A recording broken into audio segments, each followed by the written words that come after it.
We provide you the platform to turn your dreams into reality. Give wings to your aspirations with KR Mangalam University. तो आपको बता दें कि पश्चिम Asia में चल रहे युद्ध के बीच हॉर्मूज को लेकर शांति वार्ता पाकिस्तान के इस्लामाबाद में होनी है। बातचीत दूसरे दौर की होनी है। तमाम जो जानकारियां हैं हम टू द पॉइंट बातचीत करेंगे।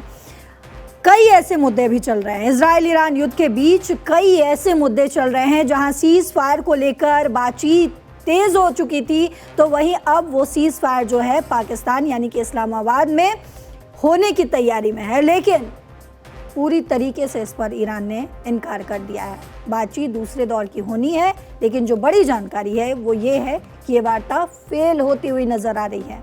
बिल्कुल आप सही सुन रहे हैं। दरअसल बातचीत की तैयारियों के बीच ईरान का झंडा लगे जहाज पर अमेरिका ने कब्जा कर लिया।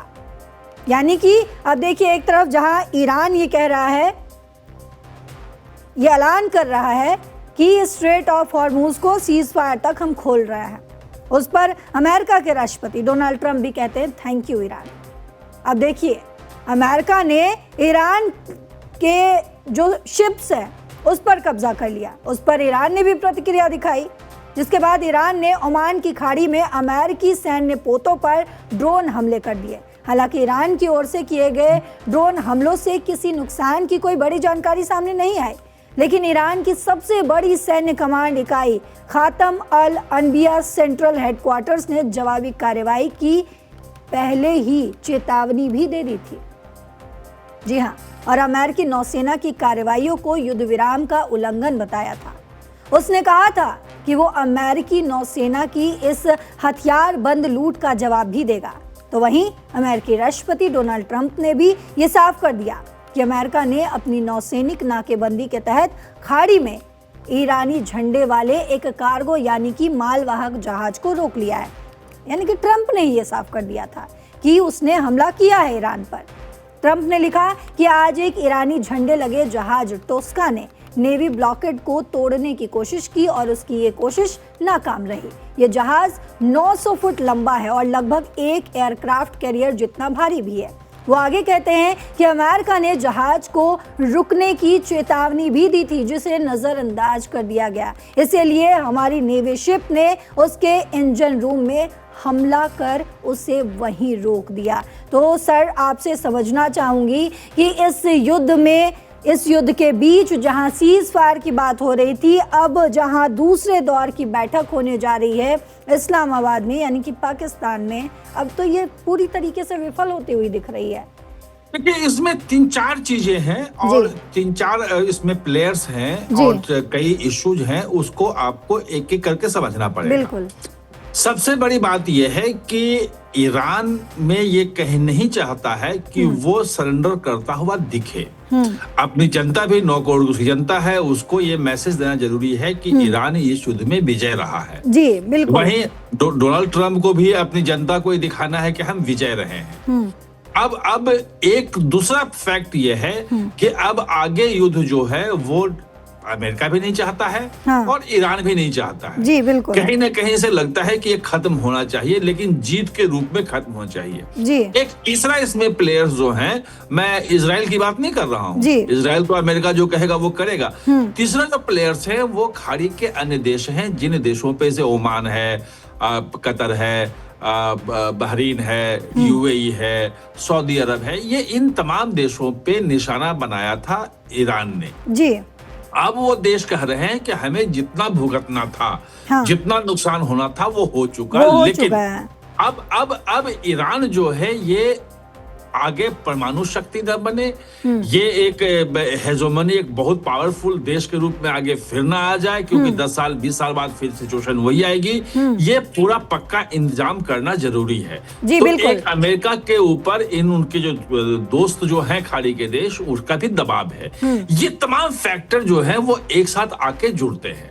सर, मेरा एक सीधा टू द पॉइंट एक सवाल आपसे मैं पूछना चाहूंगी कि क्या लगता है सर, जहां अब तक सबके मन में ये दिलासा आने लगी थी, ये लोग उम्मीद करने लगे थे, ये कयास लगाए जाने लगे थे कि अब बस, अब ये युद्ध थम जाएगा, अब ये रुक जाएगा, क्योंकि ईरान और अमेरिका दोनों ही सहमत था, और आज जो है दोनों ही असहमत हो चुके हैं। अब जब 24 घंटे से भी कम समय बचा है सीज फायर को ख़त्म होने में, तो ट्रंप भी कहते हैं कि अगर ईरान नहीं माना तो ये समय जो है, अवधि जो है, ये आगे हम नहीं बढ़ाएंगे। और उधर से ईरान भी कहता है कि ट्रंप चाहते हैं कि हम बातचीत ना करें बल्कि उनकी बात को मान लें, यानी कि हम झुक जाएं, और वो हम नहीं करेंगे। तो क्या लग रहा है सर, टू द पॉइंट एक सवाल, क्या ये युद्ध जो है महायुद्ध में बदलने वाला है? नहीं, टू द पॉइंट ये है कि ये दोनों एक दूसरे के ऊपर दबाव बनाने की कोशिश है कि अधिक से अधिक अगर समझौता कोई हो तो कैसे हम उसमें लेवरेज लें, अपने पक्ष में ज्यादा करें, और अपने अपने जो देश के जो नागरिक हैं वो कैसे उसको संबोधित करें। लेकिन उसमें एक और महत्वपूर्ण बात यह है कि ईरान से जो खबर आ रही है कि समझौते को लेकर ईरान के भीतर भी काफी मतभेद खड़े हो गए हैं जी। वहां भी एक कट्टरपंथी धारा जो है IRGC का वो खड़ा हुआ है, और वो ये चाहता है कि हम इस लड़ाई को कहें, और अमेरिका घुटने टेक रहा है, पूरी दुनिया परेशान है, और अमेरिका जो है वो यहाँ से अब बाहर जाने के बहाने बना रहा है, यानी कि हम जो चाहेंगे अमेरिका से ले सकते हैं। और यहाँ तक कि यूरेनियम जो इंड्रिच्ड उनके पास जो है अभी, जो 60% इंड्रिच्ड यूरेनियम जो कहा जाता है कि 460 से 500 किलोग्राम के आसपास उनके पास है, तो वो भी बच जाएगा जी। लेकिन दूसरी ओर जो अमेरिका की धमकी है कि इस स्थिति पे पहुंचने के बाद और खाड़ी के जो बाकी देश हैं उसका अमेरिका पे दबाव है कि ईरान को अब आगे नहीं बढ़ने देना है, उसमें अमेरिका जो है दबाव में फिर से हमले कर सकता है। तो एक अमेरिका के जो उदारवादी धारा है जी, जिसमें स्पीकर भी हैं अमेरिका के, वो ईरान के जो बातचीत करने के लिए आए थे, तो वो उन लोगों का एक धारा है जो ये कह रहा है कि हमें बातचीत कर लेनी चाहिए, एक समझौते में पहुंचना चाहिए, क्योंकि नुकसान बहुत हो गया है और ईरान को फिर से नए सिरे से बिल्ड करने में ही बहुत लंबा वक्त लग जाएगा। तो ईरान के 9 करोड़ जनसंख्या है, आबादी है, खाना पीना है, वो पूरे देश को अगर बचाना है तो हमें बातचीत कर लेनी चाहिए। एक अंदर की उनकी लड़ाई है, वो कहीं ना कहीं से बाहर जो आ रहा है, सिर्फ सिंपल ही आ रहा है कि हम नहीं जा रहे हैं, लेकिन बैकडोर से बातचीत जारी है। जो मुझे लगता है, जो मैं अपना असेसमेंट कर पा रहा हूं, वो ये कि अंतिम समय तक ये बयानबाजी जारी रहेगी। जहाज अगर कोई गुजरने की कोशिश करेगा, अमेरिका के जो वहां पे युद्धपोत लगे हुए हैं उसको पकड़ लेंगे, गुजरने नहीं देंगे। अगर ऐसा कुछ हुआ तो ईरान भी दिखाएगा कि देखो हमने ड्रोन से भी हमले कर दिए, तुमने किया तो हमने भी नहीं छोड़ा। ये चीजें चलती रहेंगी, लेकिन मुझे जो लग रहा है कि लड़ाई फिर से उस लेवल पे शुरू हो पाएगा, ये अब संभव नहीं लग रहा है, क्योंकि दोनों, न ईरान चाहता है कि लड़ाई आगे बढ़े और न ट्रंप चाहता है। सर, इस पर तो हम चर्चा करेंगे, लेकिन एक अहम सवाल जो लोगों की जिंदगी से, आम लोगों की जिंदगी से जुड़ा हुआ है, वो ये समझना चाहूँगी, जो लोग स्टॉक मार्केट में इन्वेस्टमेंट करते हैं, जिन्होंने अपनी ज़िंदगी जो है इसी में इन्वेस्ट कर रखी है, जिनके मन में ये उम्मीद आया सीज़ फायर के ऐलान के बाद कि हाँ ठीक है, अब राहत की सांस आ रही है, धीरे धीरे रिकवर करेंगे, क्या लगता है उनको फिर से एक बार टेंशन में आने की ज़रूरत है? क्योंकि बार बार जो मार्केट में उतार चढ़ाव देखने को मिल रहा है, क्या अंदर की क्या जानकारी है? क्या आज बातचीत होगी? क्या ये युद्ध जो है ये रुकेगा? क्या सीज़ फायर जो है वो आगे बढ़ेगा? दोनों के बीच जो ये युद्ध है वो ख़त्म हो जाएगा, या स्थिति अब भी यही बनी रहेगी? इसमें ऐसा है कि ये कोई कम संख्या नहीं। अगर भारत में ही देख लें तो भारत में लगभग 12 करोड़ लोग ऐसे हैं जो निवेशक हैं, जो स्टॉक मार्केट में निवेश करते हैं। और अगर आप देखोगे इस चीज को, तो 2 साल पहले जहां पे, 1.5 साल पहले जहां पे स्टॉक जो है BSE, जो खासतौर पे बॉम्बे स्टॉक एक्सचेंज जो है, वो 85,000 पॉइंट तक पहुंच गया था, वो घट के अभी भी 78 और 79,000 के आसपास पहुंच पाया है। यानी कि लाखों करोड़ का नुकसान हो चुका है। कमाई की बात तो बिल्कुल मुश्किल है। रिकवरी जो है कि जो लगाया है वो पैसे जो है उतना ही रहे, इसमें भी उनको इंतजार करना पड़ेगा। हाँ, एक बात जरूर है कि जो तेल की कीमतें जो लग रही थी कि भाई जो जैसा ईरान ने शुरू में कहा था कि $200 प्रति बैरल तेल खरीदने के लिए दुनिया तैयार रहे, हम वहां तक ले जाएंगे। $115-120 तक पहुंची भी कीमत, लेकिन अब वो 90 से $100 के बीच में है। ये पिंच जरूर करता है, ये बहुत है, और कई देशों की आर्थिक हालत बदहाली का ये कारण भी बन सकता है, लेकिन इसके सहारे चला जा सकता है, कुछ समय खींचा जा सकता है, और उस बीच में उम्मीद ये की जा सकती है कि जो युद्ध है कहीं ना कहीं से जो समझौता है, ये समझौता दोनों के बीच में हो जाएगा। जैसे आज भी अगर बढ़ा है स्टॉक मार्केट, तो इस उम्मीद में बढ़ा है कि भले ईरान ने ड्रोन पे फेंक दियो, भले कल उसके युद्ध को, उसके जहाज को अमेरिका ने जब्त कर लिया हो, पकड़ लिया हो, ये तमाम चीजों के बावजूद भी अगर स्टॉक एक्सचेंज बढ़ रहा है, इसका मतलब कि लोगों को ये भरोसा है कि ये सब कुछ जो मोल भाव हो रहा है, उसके बावजूद भी कहीं ना कहीं किसी स्थिति पे जाके अब युद्ध समाप्त होगा, लोगों को भरोसा है। और एक बार अगर हो गया तो जो नुकसान हुआ है वो तो एक हफ्ते में ही पूरा हो सकता है। बिल्कुल सर, एक अहम सवाल इसमें पूछना चाहूंगी आपसे कि डोनाल्ड ट्रंप के बारे में भी ये लगातार खबरें सामने आ रही है कि डोनाल्ड ट्रंप जो है वो खुद इस्लामाबाद पहुंच सकते हैं सीज फायर के बातचीत को लेकर। क्या इसका क्या संदेश देना चाहते हैं डोनाल्ड ट्रंप?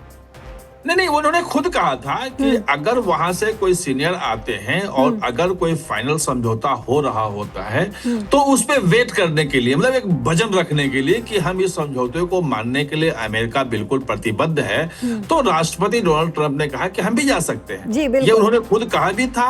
अब सर्जियो गोल का भी आया था, बाकी जो वहां के लोगों का स्टेटमेंट, जो अमेरिका के है, सब लोगों का स्टेटमेंट आया था और ये लग रहा था। लेकिन सवाल वही अभी तक अटका पड़ा है कि जो ये कह रहा है, जो ट्रंप ने जो शर्त लगा दी है कि जो 460 या 500 किलोग्राम के आसपास जो इनरिच्ड यूरेनियम है, संवर्धित यूरेनियम जो है, और जो कहते हैं कि जो B2 की बमबारी हुई थी जुलाई अगस्त में, तो उसमें वो कहीं पंकड़ में नीचे दब गया है, क्योंकि वो लगभग 600 मीटर नीचे जो था वो उसमें रखा हुआ था। कई बार इस बातचीत के बीच हमने देखा कि डोनाल्ड ट्रंप जो है वो थोड़े से ठंडे पड़ते हुए नजर आए, लेकिन फिर इजराइल बीच में आता है और वो बात जो है वो फिर से उतना ही आक्रामक हो जाता है। क्या लग रहा है सर, इस बार इजराइल जो है वो बात मानेगा? क्या न्यूक्लियर को लेकर जो बातचीत लगातार चल रही है वो उस पर इजराइल जो है वो रुकेगा, या और खासकर हिजबुल्लाह पर अटैक की बात जो है, क्या इजराइल इस पर थमेगा? क्या लगता है आपको? लेकिन बात अब इजराइल की नहीं रह गई है जी। जो इजराइल कह रहा है कि ईरान का न्यूक्लियर और बैलिस्टिक जो है उसका मिसाइल वाला है जी। ये प्रोग्राम खत्म हो और ईरान कभी उस ढंग से खतरा न बन पाए। जो इजराइल अभी तक कह रहा था वही बात अब यूएई कह रहा है, वही बात ओमान कह रहा है, वही बात बहरीन कर रहा है, कतर कर रहा है, सऊदी अरब कह रहा है। वो भी यही चाह रहे हैं कि भाई ईरान ने जिस ढंग से इन देशों पे हमला किया और ये इन देशों का जो है वो ये देश कहते रहे कि हम इस लड़ाई में कहीं नहीं हैं, फिर भी हमला किया। और अभी भी धमकी यही है, जब ट्रंप ने जो कहा है कि अगर ये सीज फायर जो चल रहा है 15 दिनों का, ये अगर खत्म हुआ और अगर नहीं माना ईरान, तो हम उसके तमाम जो ब्रिजेस हैं, रेलवे लाइंस हैं, इंफ्रास्ट्रक्चर है, सब हम तबाह कर देंगे जी। तो वो उधर से धमकी आ रही है ईरान की कि ये जो देश हैं खाड़ी के, जो इसके पड़ोसी हैं, इसके तमाम जो जल शोधन यंत्र हैं जो खारे पानी को साफ करके पीने का सफाई होता है, क्योंकि वो तो खाड़ी के देशों में तो पानी का तो स्रोत है ही नहीं, वो तो समुद्री पानी को ही साफ करके पीते हैं। तो ऐसे जितने प्लांट हैं सब हम उड़ा देंगे, यानी खतरा उसी से है। अब उनको ये लग रहा है कि अगर ईरान को इस जगह पे छोड़ दिया गया, वो यूरेनियम उसके पास रहा, उसके बाद जो उनके बैलिस्टिक मिसाइल्स हैं जो हाई रेंज वाली, वो सब उनके पास रही, तो ईरान भले 5-10 साल शांत हो लेकिन इन देशों पे कभी भी हमला कर सकता है, और पहले किया भी है। इराक पे जो है आप देखोगे 1980-81 में 4-5 साल लंबी लड़ाई चली थी, तो वो लड़ाई ईरान कभी भी, और अगर परमाणु बम उसके पास हो गया तो फिर वहां पे कोई भी खाड़ी का देश उसके सामने टिक नहीं पाएगा और वो अपनी मनमानी करेगा। तो वो भी चाहते हैं, जो इजराइल चाहता है वो अब खाड़ी के देश भी चाहते हैं। ये जाकर के यहाँ मुद्दा अब सिर्फ इजराइल का नहीं रह गया है। जो इजराइल का इशू है और जो हिजबुल्लाह का इशू है वो एक अलग ढंग से टैकल किया जा रहा है, क्योंकि हिजबुल्लाह को जिस ढंग से नुकसान पहुंचाया है इजराइल ने, जितने लोगों को मारे हैं, जिनके उनका हेडक्वार्टर सब कुछ खत्म कर दिया है, और ये लगभग 1980 से आप जोड़ लो तो लगभग 46 साल के बाद पहली बार लेबनान और इजराइल के बीच में बातचीत हुई है। जी, तो बड़ी जानकारी के लिए आपका बहुत शुक्रिया सर। हम समझ रहे थे कि किस तरीके से जो है अभी इजराइल और ईरान